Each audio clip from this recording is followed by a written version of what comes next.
আসসালামু আলাইকুম। আজকে সুন্দর একটি জায়গায় যাব, তো আপনাদেরকে দেখানোর চেষ্টা করব, সাথে থাকুন। Let's go. চলে আসলাম নেহা ব্রিক্স। দেখতে অনেক ভালোই লাগতেছিল, আপাতত এখানে কাজ বন্ধ। তো এখানে এসে দেখি যে ছোট ভাই ব্রাদাররা রাস্তাঘাটে চলাফেরা করতেছে। আজকের ওয়েদারটা ছিল কিন্তু ওয়াও, অনেক সুন্দর।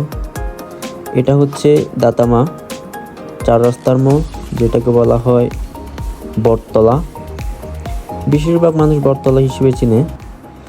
তো দেখতে দেখতে চলে আসলাম সে জায়গায়, যে জায়গার কথা বলছিলাম প্রথমেই আমি। সর্বপ্রথম এ হচ্ছে সেই জায়গা। এই রাস্তাটা হচ্ছে কাশীনগর টু সুয়াগাজী মহাসড়ক।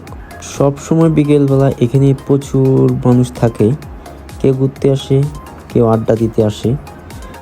সো গাইস, চলে আসলাম সেই জায়গায়, যে জায়গায় শুক্রবার হোক অথবা প্রতিদিন হোক মানুষের আনাগোনা সবসময় এখানে থাকেই। অনেকে এখানে ঘুরতে আসে, এখানে আড্ডা দিতে আসে। তো গাইস, এ হচ্ছে সেই জায়গা। আজকে দেখা যাচ্ছে এখানে প্রচুর দোকানপাট বসলো। তো আমি সামনে গিয়ে দেখি আজকে কি কি দোকান বসলো এখানে। দেখা তো যাচ্ছে ভালোই অনেক দোকান বসলো, প্রায় 5 থেকে 6টা দোকান বসলো।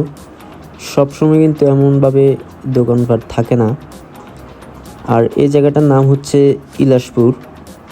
তো ইলাসপুরের কাছাকাছি দোকানপাটগুলো বসে, আর ইলাসপুরের কাছাকাছি মূলত আড্ডা জমে, ঘোরাঘুরি মাস্তি সব এখানেই হয়।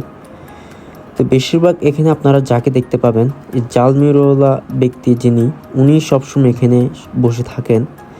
আর প্রত্যেক দিন গেল ওনাকে দেখতে পাবেন। তো বৃষ্টি হলে ওনার বেশিরভাগ আসে না। যদি কোনো ওয়েদার ভালো হয় ওই দিন উনি আসবেন। আর ওনার হাতের ঝালমুড়ি এত স্বাদ, কি বলবো আপনাদেরকে। আপনারা এখানে আসবেন, ওনার ঝালমুড়ি খেয়ে যাবেন।